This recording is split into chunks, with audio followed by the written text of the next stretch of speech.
सबके गोड़ छुके गोड़ लागतानी। नमस्कार प्रणाम। आप सुनतानी, हम बोलतानी। आज बात करें कि हमनी के जमाना में 90s के दौर में साइकिल केंगा चलाई जा। हमनी के साइकिल चलावल सीखल अपना आप में एगो कला रहे। अगर आप हमरा संगे अपना बचपन में जाए चाहतानी तो ये वीडियो के पूरा देखी। आपसे निवेदन बा कि आप पूरा वीडियो के शुरू से अंत ले देखी।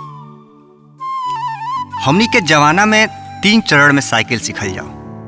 पहला चरण होके कैंची चलावल रो जानते बनी केंगा चलावल जाओ। दूसरा चरण होके डंडा और तीसरा चरण होके गद्दी माने सीट पे बैठ के जन हमनी के चलाई जा।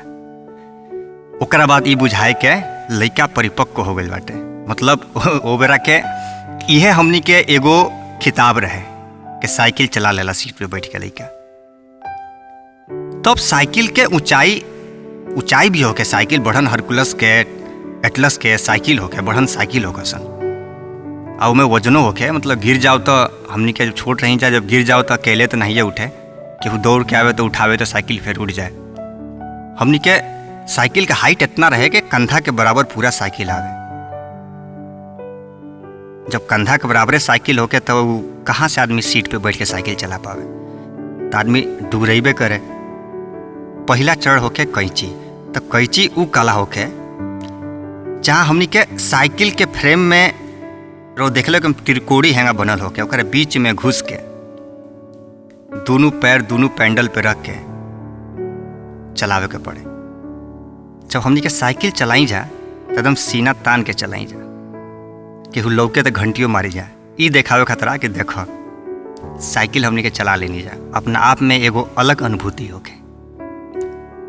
लेकिन आज के जोन पीढ़ी बा, आज के जोन लइका बाड़ सन, इस चीज़ के बारे में कुछ पते नहीं है। कैंची का होला, गड्डी का होला, डंडा का होला।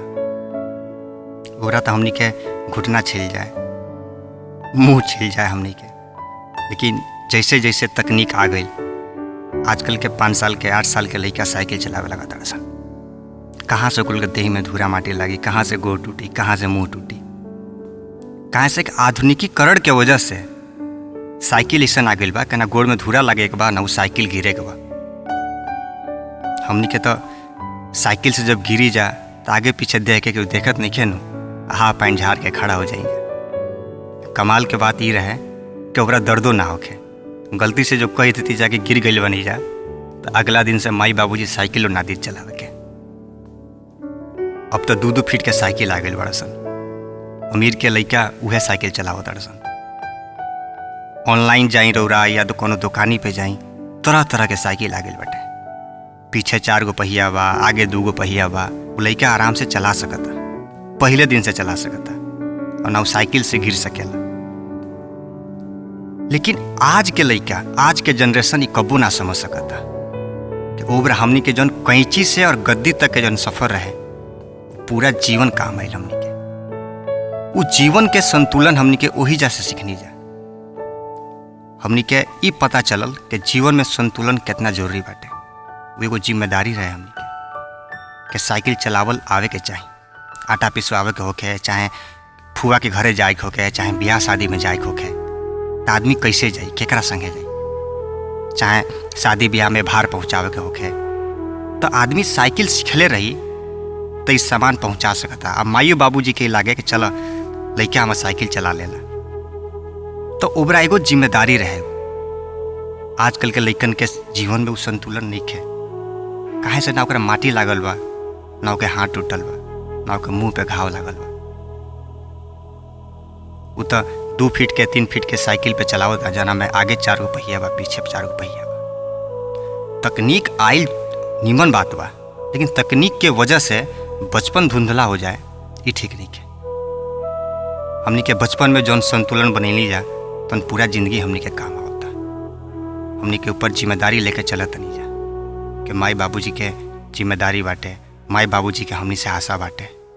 हाँ ठीक बा, गांव से दूर बानी जा, हमनी के उतना कामयाब नहीं खी जा हमनी के, लेकिन केहू से मांगत नहीं खी जा हमनी के, माई बाबूजी पे आश्रित नहीं खी जा हमनी के।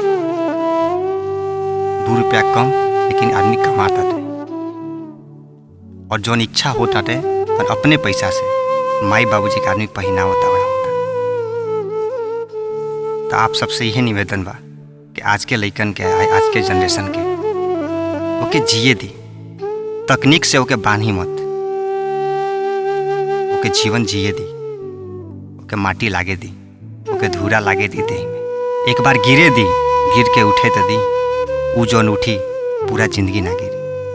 ये दावा बा हमर। आशा करतनी आप सबके हमारा बात पसंद आयल हुई, निमन लागल हुई। थोड़ा शेयर करी, कमेंट करी, सब्सक्राइब करी, यहीं प्यार दुलार बनैले रही। नमस्कार, प्रणाम।